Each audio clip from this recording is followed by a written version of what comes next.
Hello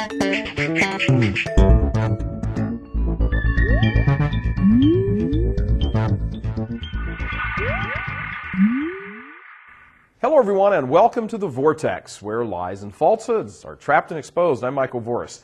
Following up on our Vortex last week about reception of Holy Communion in the hand, we thought we'd finish stirring the pot by talking about reception of Holy Communion while kneeling. There are great similarities between the two issues. First, the preferred method for reception is kneeling. Got that? The preferred reception method is kneeling. It's the default, so to speak, for the universal church. It stretches back to antiquity, in fact. Despite being the default, Rome has allowed some national conferences of bishops, the United States Conference of Catholic Bishops included, to permit reception of Holy Communion while standing. Notice the use of the word permit. The reason we use this word is because permission had to be granted before the practice could be given approval, because it goes against the accepted universal norm, which is the preferred method, remember? Therefore, reception of Holy Communion while standing is the exception, not the norm, not the rule. Just as reception of Holy Communion in the hand is the exception, not the norm, not the rule. So, to receive Holy Communion in the hand while standing is the double exception, deviating from the norm twice, not just once. Do understand, it is not, absolutely not, the preferred manner in the universal church. That is evident from the very process mandated by the Vatican, which a nation's bishops must undergo to deviate from the norm. The two methods of reception are not equal in the sense of preference. The church absolutely does and has for centuries and centuries expressed a preference for one method over the other, and that method is kneeling and on the tongue over standing and in the hand. When you go to Rome these days, if you were able to receive Holy Communion from the Pope, you would both kneel and receive on the tongue. And despite stories circulating that there is some other motive for this other than to increase reverence for the Eucharist, one need only look to all the other practices the Pope has installed or moved into prominence again to know his mind on the issue. The Pope is a champion of restoring the sense of the sacred to the liturgy. He has written about it and spoken about it extensively for decades, both as Pope and formerly Cardinal Joseph Ratzinger. He has slowly surrounded himself with men like Cardinal Raymond Burke, to name just one, who are also champions of such a restoration. Around Rome, it's called the Reform of the Reform. Get that expression, the Reform of the Reform. It means taking stock of the many abuses that have infiltrated the Mass following the reforms after Vatican II and reforming them, the abuses. Hence the phrase, the Reform of the Reform. The Holy Father and his confidants are deeply disturbed about these abuses and the lack of reverence for our Lord in the Eucharist that seem to follow very quickly on the heels of such abuses. There's no denying that one of the driving forces for the manner in which Pope Benedict now distributes Holy Communion is his eye to a greater reverence shown our Blessed Lord in the sacrament. Which brings up a curious point. We get many emails from people who tell us of personal stories where the priest or a layperson refused, get this, refused to give them Holy Communion because they were kneeling. Many such stories. In not a few cases, the priest has actually stopped distributing the sacred host and berated the person publicly, right there in the communion line, ordering him or her to stand up, using intimidation and deliberate humiliation.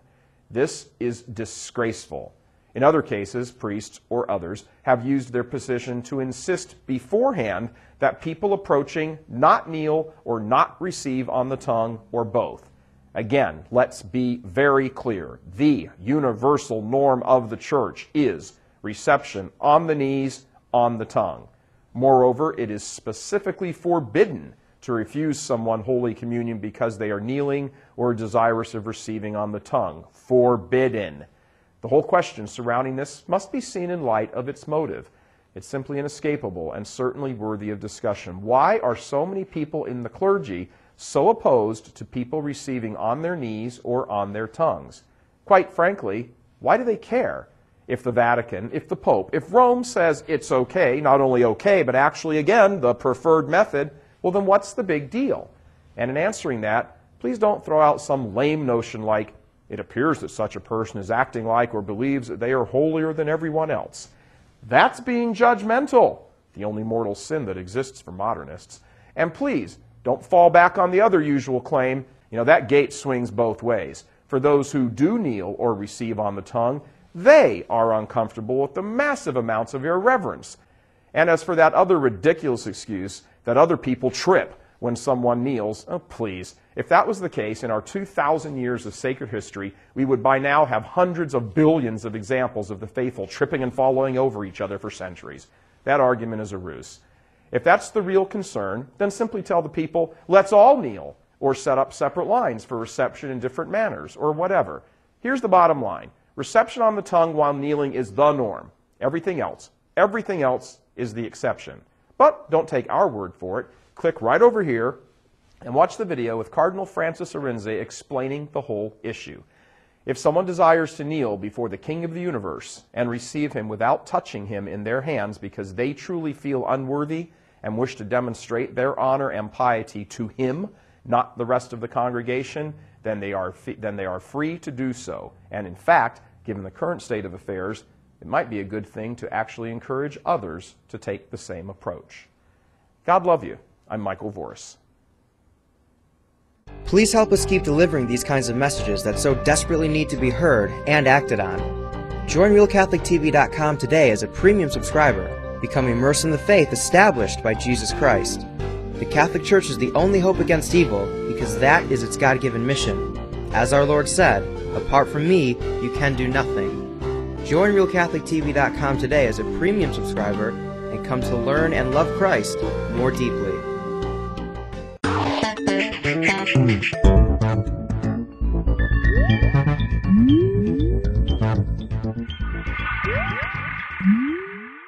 Here's another one of those headlines which will make the less faithful among the Catholic crowd squirm in their seats a little bit, not to mention the happy-clappy crowd. A Spanish cardinal well placed in the Vatican is recommending that Catholics, quote, receive communion on the tongue and while kneeling. His words, not ours. His rationale, quote, it is the sign of adoration that needs to be recovered. I think the entire church needs to receive communion while kneeling, end quote. Yep, sure is. By the way, this cardinal isn't just any old cardinal hanging around St. Peter's on an extended Roman lunch break. He is Cardinal Antonio Canizares Llovera, the prefect of the Vatican's Congregation for Divine Worship and the Discipline of the Sacraments. That means he is the cardinal in charge of these types of matters. What is the gist that he's really saying? That despite the whole God is love, hyper-preaching and hand-holding and swaying to syrupy hymns and 3.5-hour signs of peace breaks interrupting the sacred liturgy, that after all that, a deep reverence for the Holy Eucharist, the body, blood, soul, and divinity of our blessed Lord, has been lost and needs to, as he said, be recovered. This is something that needs to be seriously reflected on and prayed over by all priests who resist this for whatever reason. Some don't like it because, in their view, it's a throwback to those old pre-Vatican II days, and that is the absolute worst thing that could ever happen, even more so than the laity essentially ignoring or being indifferent to their Eucharistic Lord right in front of them. For these priests and bishops, they look on those days as some sort of horrible or stultifying expression of the faith that was finally liberated from its ancient, moribund, depressing expressions. We are the happy, exuberant people of God now, after all, who stand before our God as full adults and stick out our hands and self-communicate. Only immature infants in the faith kneel and are fed. This view is what lies at the heart of much protest, quiet or vocal, against kneeling and receiving on the tongue. But since they can't really say that out loud, or oftentimes don't even realize it themselves, they make up silly excuses why this is impractical. Excuses like, well, people will trip on each other. It will take so much time. It's inefficient. Ah, yes, the practical church. Saints of heaven, preserve us from the practical church.